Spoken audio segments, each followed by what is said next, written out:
దేవుడేమన్నా మనం కొట్టే కొబ్బరి చెప్పులను తీసుకుంటాడా? మరి ఎందుకని పెద్దలు కొబ్బరి టెంకాయని తీసుకెళ్ళి చూపించారు, ఇది కొట్టండ్రా అని? అంటే ఒక పాఠం కోసం చెప్పారు ఆ మాట. దేవుని దగ్గరికి వెళ్ళి కొబ్బరి టెంకాయ కొట్టండి కాదు, కొబ్బరి టెంకాయ పగలగొట్టండి. ఫస్ట్ చూసినప్పుడు పైన కఠినంగా ఉంటుంది, దాన్ని బ్రద్దలు కొట్టినప్పుడే తెల్లటి కొబ్బరి తీయటి నీరు నీకు అందుబాటులోకి వచ్చింది. అట్లాగా కఠినమైన కొబ్బరికాయను పగలగొట్టినప్పుడు తెల్లని కొబ్బరి ఆహారానికి, తీయని నీరు దాహానికి ఉపయోగపడ్డట్టు కఠినమైనటువంటి హృదయాన్ని, అహముతో నిండిన హృదయాన్ని బ్రద్దలు కొట్టి చూడండి రా, అప్పుడు ఉంటుంది లైఫ్ అంటున్నాడు ఆయన. ఏమన్నా అర్థమైందా? అర్థమైతే ఇంక ప్రార్థన చేస్తా.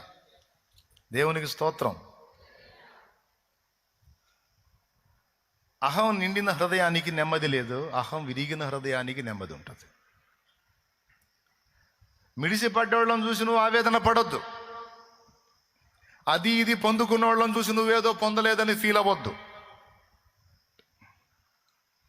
వాళ్ళు అది పొందుతున్నారు, వీళ్ళు ఇది పొందుతున్నారని పొందుతున్న వాళ్ళు పొందుకున్నది ఏమీ లేదు. వాళ్ళకి మిగిలింది శూన్యమే, నీకు మిగిలేది శూన్యమే. కావాలంటే అడిగి చూడు, అర్థమైద్ది. గడిచిన జీవితాలు చూడు, అర్థమైద్ది. పెద్ద పెద్ద ప్రఖ్యాతిగాంచిన సినిమా యాక్టర్లేరి, రాజకీయవేత్తలేరి, రాజ్యాలు నేల రాజులేరి, ప్రపంచాలు నేలిన జగజ్జేతలేరి, గుప్పెడు బూడిదగా మారిపోయిన వాళ్ళు కొంతమంది అయితే, బండెడు కట్టెల్లో కాల్చబడ్డ వాళ్ళు కొంతమంది అయితే, మట్టిలో మట్టిగా కలిసిపోయి ఈ రోజుకి ఎముకలు కూడా శూన్యమైపోయిన స్థితిలో కొంతమంది ఏరి. వాళ్ళు సాధించిన పరాక్రమాలయ్యి, వాళ్ళు ప్రదర్శించిన ఆహాలయ్యి ఎంతో మందిని చంపి రక్తపాతాలు సృష్టించి రక్తపు టేరులు పారించి రాజ్యాలు కట్టారు, సచ్చారు. వాళ్ళు కూడా ఏం మిగిల్చుకున్నారు? అహానికి పోయి, గర్వానికి పోయి, పోటీకి పోయి, దుర్మార్గాలు చేసి మనశ్శాంతిని పాడు చేసుకొని వాడు ప్రశాంతంగా బతకలేదు, ఆమె ప్రశాంతంగా బతకలేదు, ఎదుటి వాళ్ళని బతకనీలా నిలబడ్డారా? వాళ్ళు తిప్పిన మీసాలు నిలబడ్డాయా?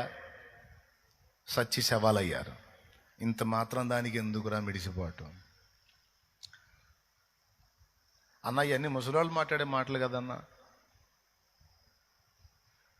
ముసలోళ్ళు మాట్లాడే మాటలు కాదు, వాస్తవాన్ని ఎరిగిన వాళ్ళు మాట్లాడే మాటలు. జ్ఞానానికి ముసలితనం, పిల్లతనం, యవనతనం అని లేదు నాయన. బాలుడుగా ఉన్నప్పుడే నీకు బలు పెరిగిందనుకో, మిగిలిన లైఫ్ అంతా ప్రశాంతంగా సాగిపోయింది.